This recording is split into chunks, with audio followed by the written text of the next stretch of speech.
ইতিমধ্যেই আপনারা জানেন আজ কয়েকটা দিন ধরে ককটেল নিক্ষেপ, বাস গাড়িতে আগুন এবং বিভিন্ন আবাসিক হোটেলগুলোতে রাজধানীতে নাশকতার একটা ঘৃণ্য চক্রান্তের কারণে তারা হয়তো নাম পরিচয়হীন অজ্ঞাত নানান ব্যক্তিরা সব হোটেল টোটেল ভাড়া বুকিং করে আমরা খবর পেয়েছি তারা সেখানে এসে আশ্রয় প্রশ্রয় নিয়েছিল। আমরা সরকারকে, সরকারের স্বরাষ্ট্রমন্ত্রীকে, পুলিশ প্রশাসনকে আমরা অনুরোধ করেছিলাম যে আপনারা এই সমস্ত আবাসিক হোটেলে আপনারা অভিযান পরিচালনা করেন। নাশকতাকারীরা সেখানে আশ্রয় নিয়েছে, যতটা সম্ভব বিভিন্ন জায়গায় অভিযান চালিয়ে তারা প্রচুর সংখ্যক এইসব নাশকতাকারীদেরকে তারা গ্রেপ্তার করেছে এবং এখনও আজকের দিনও এই রাজধানী ঢাকা সহ দেশের বিভিন্ন স্থানে গাড়ি পোড়ানো, হামলা করা, স্থাপনায় আক্রমণ করা, ককটেল নিক্ষেপ করা, চোরাগুপ্তা অপরাধীদের মতো চুরি করে এইসব জায়গায় তারা এই সমস্ত আতঙ্ক এবং ত্রাস সৃষ্টি করেছে। গত রাতেও গভীর রাত পর্যন্ত নানান জায়গায় বড় বড় ককটেলের আওয়াজ শোনা গিয়েছে। এগুলো হচ্ছে পলাতক অপরাধী, যারা মানুষের মুখোমুখি হওয়ার সাহস পায় না, তারাই কিন্তু এই সমস্ত অপরাধ করে ভেবেছে যে জাতিকে বোধহয় ত্রাসের মধ্যে রাখা যাবে। তারা ঘোলা পানিতে মাছ শিকার করে বাংলাদেশের একটি অবাধ নিরপেক্ষ নির্বাচনের জন্য এই জাতির যে অভিযাত্রা, এই সুষ্ঠু পরিবেশকে বিঘ্নিত করে নতুন কোনো পরাশক্তি অপশক্তিকে আবার আমাদের ঘাড়ে চাপিয়ে দিতে পারবে। কিন্তু না, এটা ইনশাল্লাহ সম্ভব হবে না। প্রিয় ভাইরা আমার, আজকে ঢাকা মহানগরীতে উত্তর দক্ষিণ মিলে প্রায় 14টি স্পটে জামাত ইসলামীর নেতা কর্মী, মহানগরী এবং থানা পর্যায়ের সব নেতৃবৃন্দ, কেন্দ্রীয় নেতৃবৃন্দ সেখানে অবস্থান করেছেন, খণ্ড খণ্ড মিছিল করেছেন।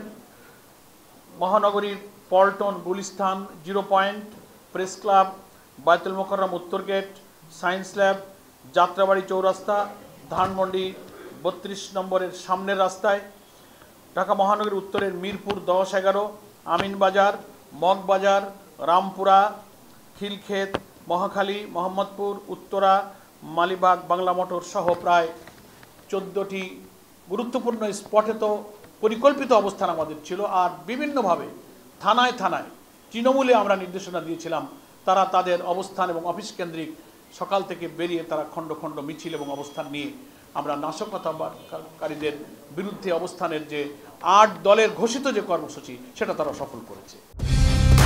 কালার এক্সপার্ট, জর্জ স্যাপ এবং মাইল্ড অন হ্যান্ডস টেকনোলজি সমৃদ্ধ অরিক্স ক্রিস্টাল ওয়াশ আপনার লন্ড্রি এক্সপার্ট। এবং আমরা আশা করছি সারা দেশে 8 দলের প্রত্যেক দল স্ব স্ব জায়গা থেকে দেশে এভাবেই আমাদের এই নাশকতাকারীদের বিরুদ্ধে তারা রুখে দাঁড়িয়েছে। আমরা জানতে পারছি বাংলাদেশের বিদ্যমান রাজনৈতিক সংকট নিরসনের জন্য আমাদের যে আন্দোলন, অবিলম্বে জাতীয় নির্বাচনের আগে গণভোটের তারিখটা ঘোষণা করতে হবে এবং জুলাই জাতীয় সনদের আইনি ভিত্তির জন্য আগে একটা আদেশ জারি করতে হবে। আজকে প্রধান উপদেষ্টা দুপুরে জাতির উদ্দেশ্যে ভাষণ দেবেন বলে প্রচারিত হয়েছে খবর। আমরা অপেক্ষায় আছি এই ভাষণে তিনি কি জাতির জন্য দিবেন আমরা জানি না। রাজনৈতিক পরিস্থিতি উত্তরণে আমরা আশা করব 8 দল প্রধান উপদেষ্টার সাথে সাক্ষাৎ চেয়েছেন এবং জাতীয় সংকট নিরসনে আমাদের যে প্রস্তাবনা নিয়ে নিয়মতান্ত্রিক এবং অস্থিতিশীলতা সৃষ্টি না করেন শান্তিপূর্ণ উপায়ে এই গণদাবি পূরণের জন্য সাক্ষাৎই হচ্ছে সবচেয়ে উত্তম পন্থা বলে আমাদের শীর্ষ 8 নেতৃবৃন্দ প্রধান উপদেষ্টার কাছে সাক্ষাতের সময় চেয়েছেন। ওনারা সময় দিবেন বলে কথা দিয়েছেন। আজ উপদেষ্টা পরিষদের বৈঠক শেষে আমাদেরকে সেই সময় জানাবেন বলে তারা প্রতিশ্রুতি দিয়েছেন। আমরা অপেক্ষা করছি। আমরা আশা করি সরকারের বোধোদয় হবে এবং বাংলাদেশের সংখ্যাগরিষ্ঠ জনগণের প্রতিনিধিত্বকারী এই 8টি দলের শীর্ষ নেতার সাথে অবিলম্বে সাক্ষাতের সময় দিয়ে জাতির এই রাজনৈতিক সংকট নিরসনের একটি সুষ্ঠু শান্তিপূর্ণ সমাধানে পৌঁছাবার ব্যাপারে প্রধান উপদেষ্টা এগিয়ে আসবেন। আমরা আজকে এই প্রেস ব্রিফিংয়ে সে আহ্বান জানাই। এই সংকট নিরসনে যত দেরি হবে ততই কিন্তু অপরাধীরা, সমাজ বিরোধীরা নানান নতুন নতুন চক্রান্তের সুযোগ পাবে। আমরা সরকারকে দেশ গঠনে নিয়মতান্ত্রিক গণতান্ত্রিক পদ্ধতিতে একটি সুষ্ঠু নির্বাচনের প্রতি এগিয়ে যেতে সবসময় সহযোগিতা করতে প্রস্তুত ছিলাম, এখনও আমরা প্রস্তুত আছি।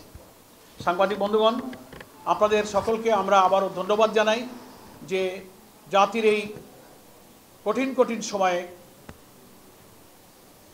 গণমাধ্যম, রাজনৈতিক দল এবং জনগণ, এই তিনটি শক্তির সমন্বয়ে কিন্তু মানুষ গণতন্ত্র এবং সুশাসনের জন্য দেশে উত্তরণ ঘটাতে পারে। আপনারা হচ্ছেন তার একটি গুরুত্বপূর্ণ অবলম্বন।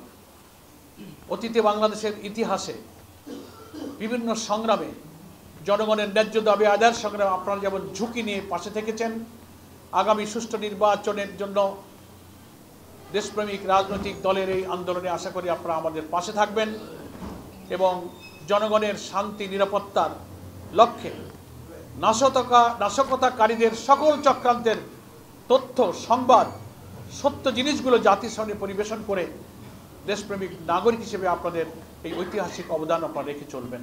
এই আহ্বান আমি বাংলাদেশ জামাত ইসলামীর পক্ষ থেকে রাখছি। আমাদের নেতৃবৃন্দ এখানে উপস্থিত আছেন। শুরুতেই আমাদের প্রচার এবং মিডিয়া বিভাগের প্রধান তাদের সকলকে পরিচয় করিয়ে দিয়েছেন। বাংলাদেশ ইসলামী ছাত্র শিবির ডাকসুর নেতৃত্বে যারা আছে, আমরা দেখতে পাচ্ছি, আপনারাও দেখেছেন, আজকে সকাল থেকে বিশাল মিছিলের মধ্য দিয়ে রাজধানীর ঢাকা ক্যাম্পাস, জিএইচসি, বিশ্ববিদ্যালয় অঙ্গন আজকে নাশকতাকারীদের বিরুদ্ধে প্রতিবাদ প্রতিরোধের স্লোগানে উচ্চকিত করে তারা রাজধানী ঢাকাকে জনতার দখলে রেখেছে।